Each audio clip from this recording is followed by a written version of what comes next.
I was going to talk about Mortal Kombat, wasn't I? Yeah, I was thinking of talking about Mortal Kombat. We're only like 5 minutes to the end, so I guess we'll do that. So the other day, I had a bunch of mates offer. I guess they wanted to go see a movie, and they're like, "Let's go see the Mortal Kombat movie." I have no knowledge of Mortal Kombat. I literally don't know anything. All I know about Mortal Kombat is there's like fatalities. The theme song is good, and like you rip people's spine out with one of the characters' fatalities. And I think the one character I know the name of is like Raiden. So I was going to this movie basically just watching it as like an action movie, and I think the user reviews of Mortal Kombat are actually really good. So Mortal Kombat movie. Not the 95 one. Is a 6.3 on IMDb, but let's go to Rotten Tomatoes. So it has a audience score of 87. And the tomato meter, which is like the reviewer score, which I don't give a crap about reviewer scores, is the reviewer score is 55 and the audience score is 87. But it seems like they were trying to tell way too much of a story. So I think like if they cut out like half an hour of the story and just fleshed out more of what was going on there, it probably would have been a better movie. The big problem it had though is that half of the movie, actually over half the movie, the characters didn't have any of their abilities. So there was a big segment where they were like trying to unlock their Arcana abilities, and this was fucking boring because it was just like the exact same scene over and over again. You had Kano, and there was a character introduced specifically for the movie named Cole Young, who was like the ancestor of Scorpion or Hanzo, as he was as a human. He was the ancestor of Hanzo, and I didn't give a crap about him because he was just like generic action protagonist number 10. And yeah, there was these scenes where they were in Raiden's temple trying to unlock their Arcana. Basically, what it ended up being was Kano, Cole, and what's her face? Sonya Blades. Just boxing on with each other, trying to unlock their abilities. And that scene would end, they wouldn't unlock anything. Then they'd do it again and again. And it happened like 3 or 4 times, and then eventually Kano unlocked his laser eye. And that's cool, because Kano was the best character in that movie. By far. Kano was the only thing that made that movie entertaining. So, Kano is like the Australian dude, and he's super fucking Australian. He was just talking shit the entire movie, just making fun of everybody. And that's what I wanted. As soon as I heard about Kano, I wanted that to be what was going to happen. And I got it. But the fight scenes, they were like the most generic action movie fight scenes as well. It's not like they were trying to, sort of emulate the Mortal Kombat style, doing like a side-scroller thing and then doing like Mortal Kombat style moves as well. No, that's not what it was at all. It was just like, hey, have you seen a Jason Statham movie in the past 5 years, but you don't want Jason Statham to be in it? This is what you get. And yeah, the fights were just boring. It's like, I've seen these fights in other movies. There's nothing interesting here at all. You could have at least made the characters fight in an interesting way, but that didn't happen. So eventually, like the mortal realm and the Earth realm, whatever it was called, the Earth realm and the outer world, or what the fuck it was called, they got into their war, and then Kano was like, "Lol, I don't give a crap about you humans. I'ma go chill with the Outworld guys because they offer me more money." And that's when he died, and that's when the movie got really bad. As soon as Kano died, I was just like, I don't care about this movie anymore. Because the problem with the human side, there was no risks whatsoever.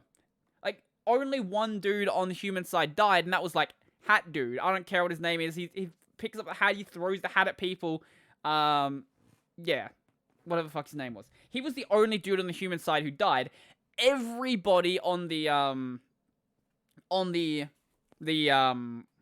Outworld side died except for Sub-Zero.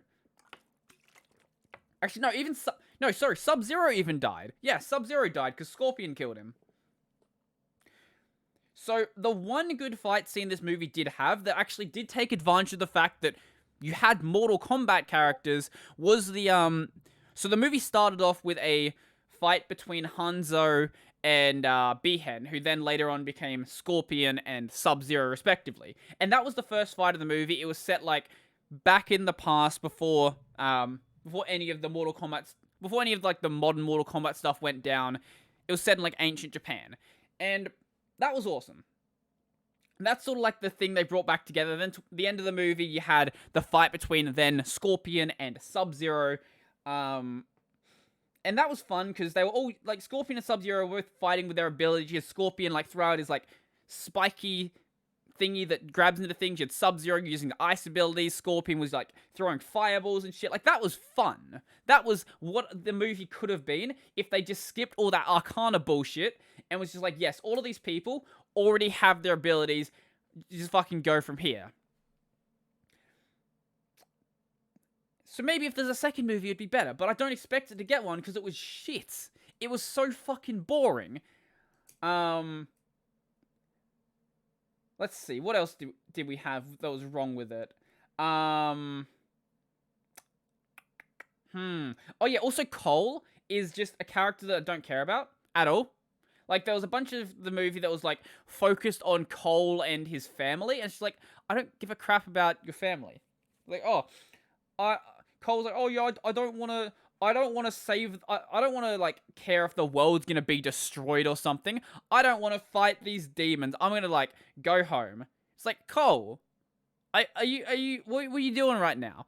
And then when he, like, got serious, he, like, sort of had this anime protagonist, epiphany. So, towards the end of the movie, he was like, oh yeah, I'm, like, a super cool dude now. I'm a big protagonist. I'm gonna lead the way. Like, mate, you didn't do anything the entire movie. You just got beat up, and then you eventually got your abilities. Oh, that's the other thing. As people were getting their abilities, because they were, like, gaining them as the movie was going, they just gave them new abilities whenever anything bad was happening. So, Cole was about to get killed by the big thing that has 4 arms, and then Cole unlocked this armor that he had, and then he unlocked these knives that he could spawn out of nowhere, and that just kept happening. Same with, actually no, Sonya just got her abilities out of nowhere. Sonya just got, so initially Sonya didn't have the mark of the Mortal Kombat tournament. She didn't get that until she killed Kano. So, she got her abilities out of nowhere. So why didn't, you could have just skipped all the other bullshit with all the other characters and just gave them their abilities from the start. They didn't have to go through this training that wasted like half an hour of the movie. As soon as they got just say the mark fucking spawns on them, and then they just suddenly have these abilities. That would have been better. Then you could have like a little bit where they were training to use the abilities, and then the last half of the movie actually could be a really fun set of things. That would have been awesome. I would have liked that. Because the other problem you have is I've actually looked at how Kano looks within the Mortal Kombat universe. And I'm going to show you what Kano looks like in the Mortal Kombat movie. Wait, what is this? Johnny Cage isn't in Mortal Kombat because of Kano, says screenwriter. To be fair, one of Mortal Kombat's fatalities believes they'll be back for a sequel. I hope they bring back Kano in the next movie. So, here is, so, here we go. Kano just, like, he has a scar. That's the extent of Kano. Like, he's best character, but, like, yeah, this is as badass as you get Kano. And then there's Kano in the games. And it's like, this dude has, like, a fucking Iron Man shit on his chest. He got like a steel eye. Like, look at this dude. He's a fucking badass. And the movie, it's just like, here's your discount Kano. It's like, he's got a belt that goes across his chest. That's about all. Same with, what's his name? This is, what the guy with the metal arms. What's his name?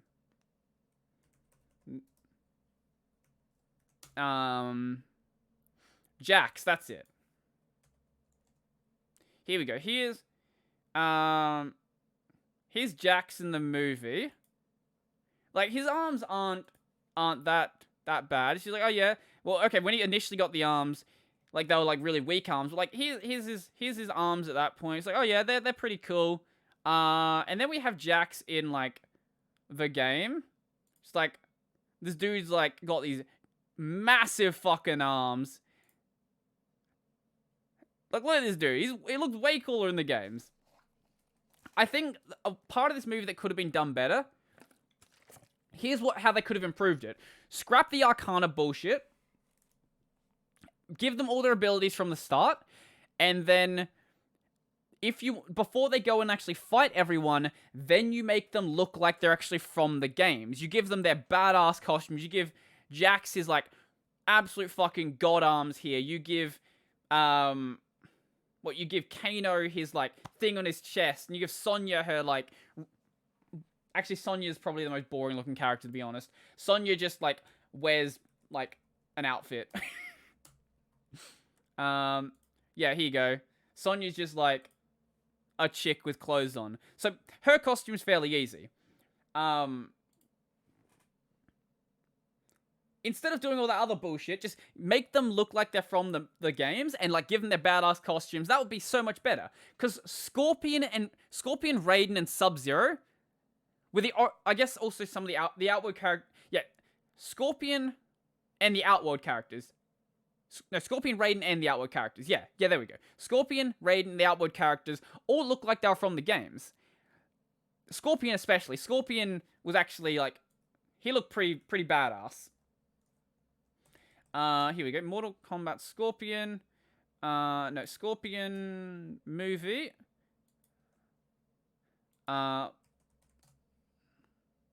No, not the 95. Here we go. Here you go. Look at this dude. Look at this dude. Also, yeah. Like, all of the scenes with Scorpion were just, like, pretty dope.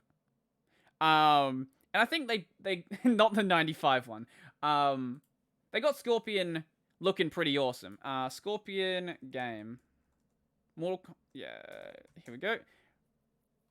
While they did obviously, like, take a different approach with Scorpion, they still got him, like, you know, making sense for Scorpion. So the other human world characters just looked really out of place next to them. That's how I kind of felt about it. But there's nothing to be done about the movie at this point. Maybe if they do a second one, they'll fix that costuming problem and actually make them, like, look badass. But it's not going to get a second movie. What the fuck are you talking about?